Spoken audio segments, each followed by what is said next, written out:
এই আসিয়া এই দৃশ্য আমরা ভুলে যাব।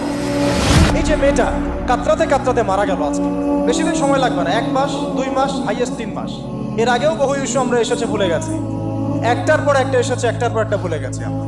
আপনারা দেখে নিয়েন 3 মাসের মধ্যে এই মেয়েটাকে সবাই ভুলে যাবে এবং যাবো ভবিষ্যতে। লিখে নেন আপনারা, এই বাচ্চার কথা কেউ মনে রাখবে না, এই বাচ্চাটার কথা কেউ মনে রাখবে না।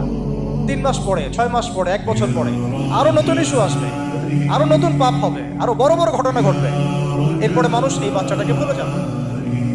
এই বাচ্চাটা কি তার মৃত্যু যন্ত্রণা বলতে পারবে, তার সম্মানহানি বলতে পারবে, তার পিতামাতাকে বলতে পারবে?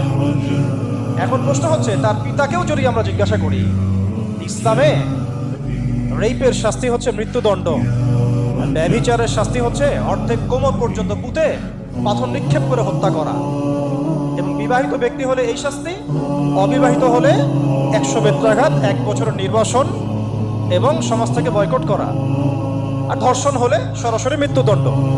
3 মাস সময় লাগার কথা না, 3 দিনের মধ্যেই করা সম্ভব। এটা শরিয়া আইন, এটা আল্লাহ রাব্বুল আলামিনের শরিয়া বিধান। এখন তারাও কি এটাতে রাজি হবে? যারা শোক প্রকাশ করছেন তারা কি এই বিধানটা কার্যকর করতে রাজি হবেন?